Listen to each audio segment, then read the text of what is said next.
Olá amigos, boa tarde e noite a todos, bem-vindos a mais esse Momento de Maria, nosso momento de oração, de encontro e de reflexão, à luz do Evangelho segundo o Espiritismo, obra codificada por Allan Kardec. Ele foi aberto hoje no capítulo 9, Bem-aventurados aqueles que são mansos e pacíficos. O item 9, já na instrução dos espíritos, a cólera, um espírito protetor, Bordeaux, 1863.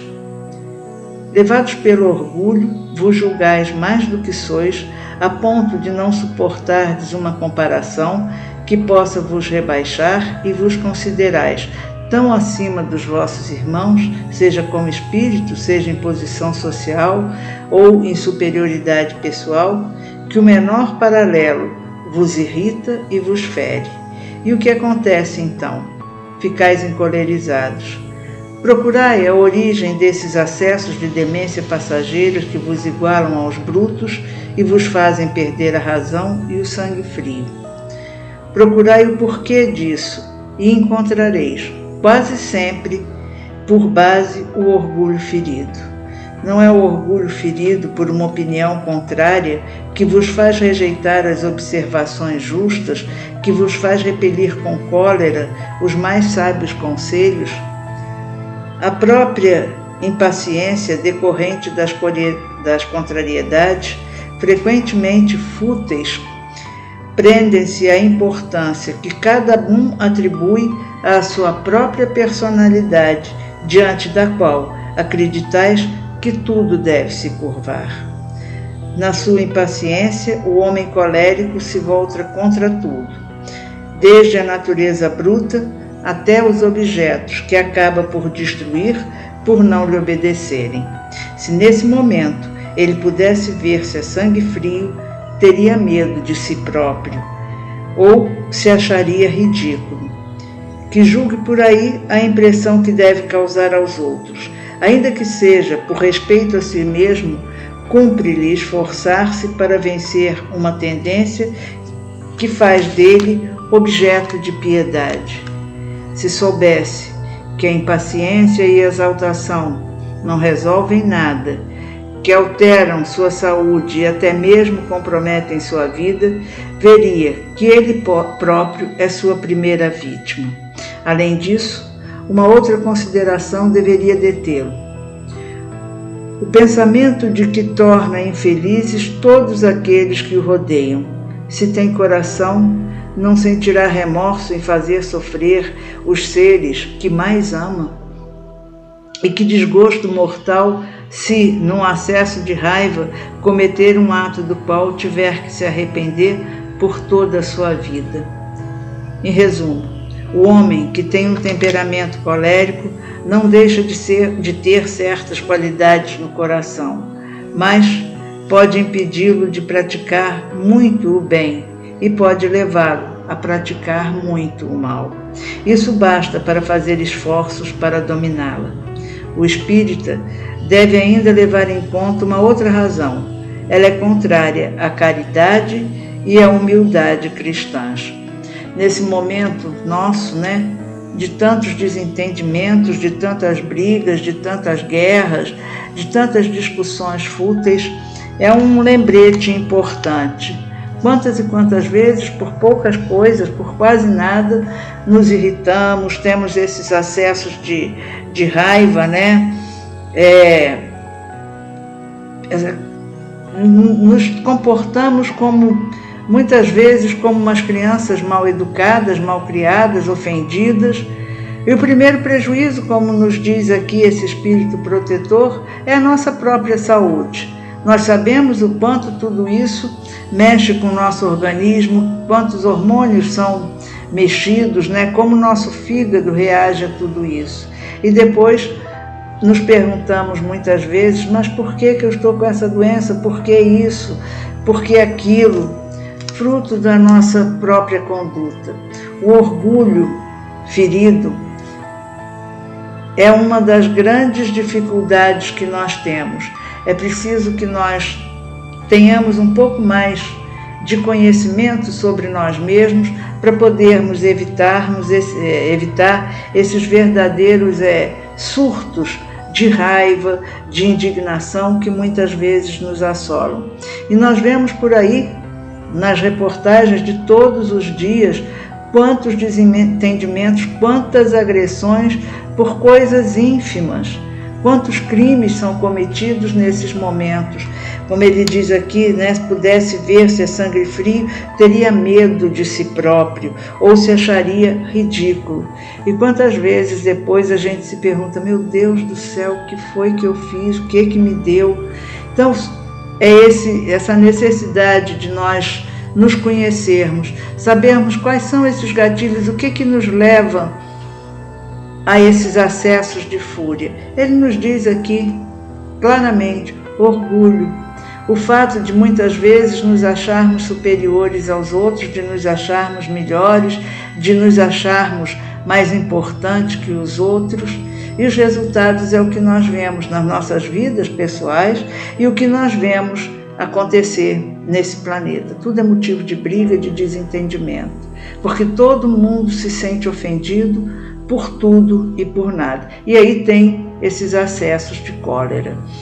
Então pensemos, e ele nos fala aqui, termina dizendo, o espírita deve ainda levar em conta, para deter isso, uma outra razão. Ela é contrária à caridade e à humildade cristãs. Isso, o trecho do Evangelho que dá origem a esse capítulo, de Bem-aventurados são mansos e pacíficos, é do Evangelho de Mateus, do capítulo 5, que é justamente o Sermão da Montanha, as bem-aventuranças, Bem-aventurados aqueles que são mansos, porque possuirão a terra. Bem-aventurados os pacíficos, porque serão chamados filhos de Deus. Façamos um exame de consciência breve, olhemos para nós, para o nosso aprimoramento e nos perguntemos quanto temos observado dessa bem-aventurança, o quanto somos pacíficos ou não. E que essa pequena reflexão nos leve a essa viagem ao interior de nós mesmos, tornando a nossa vida e daqueles que nos rodeiam mais simples, mais fácil, mais leve. Como ele diz, a gente tem esses acessos de raiva, de repente fica todo ofendido por nada e sai ofendendo pessoas, aquelas que a gente ama, porque nessas horas a gente fica cego, não vê nem o que está fazendo, e depois vem o arrependimento. E aí a gente tem que partir para uma nova etapa de consertar aquele erro. Então, muito melhor evitar. Fiquemos atentos aos nossos comportamentos, a esses sentimentos e façamos um examezinho de consciência para ver o quanto o orgulho existe em nós e o quanto ele nos afeta ou não. Graças a Deus. Mãe Maria, louvada seja a sua hora, louvada seja a sua bênção, louvado seja o seu filho. É hora de estarmos com você, de agradecer, de sorrir, de te abraçar e te beijar, mesmo longe de ti, pois é a mãe, é aquela que nos dá o carinho, o afeto, igual nossa mãe da terra, a nossa mãe material que está aqui conosco, que vive por seus filhos. Tu és a mãe maior, a rainha de todas as mães, a mãe que guia as mães da terra, a mãe que é exemplo para as mães terrenas, é a mãe de todos nós, é aquela que nos melhores momentos e nos piores momentos está conosco, é aquela que nos eleva, nos traz luz, paz, prosperidade, amor, dignidade e confiança. É em ti, Maria, que encontramos todas as virtudes a que devemos seguir. É em ti, Maria, que devemos estar focados. É em ti, Maria, que nós dedicamos todos os nossos passos diários. Obrigado, Mãe Maria.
Ave Maria, cheia de graça, o Senhor é convosco. Bendita sois vós entre as mulheres. Bendito é o fruto do vosso ventre, Jesus. Santa Maria, Mãe de Jesus, rogai por nós, pecadores, agora e na hora do nosso desenlace, que assim seja. Pai nosso, que estais no céu, santificado seja o vosso nome. Venha a nós o vosso reino. Seja feita a vossa vontade, assim na terra como no céu. O pão nosso de cada dia nos dai hoje. Perdoai as nossas ofensas, assim como nós perdoamos a quem nos tem ofendido. Não nos deixeis cair em tentação, mas livrai-nos de todos os males. Que assim seja.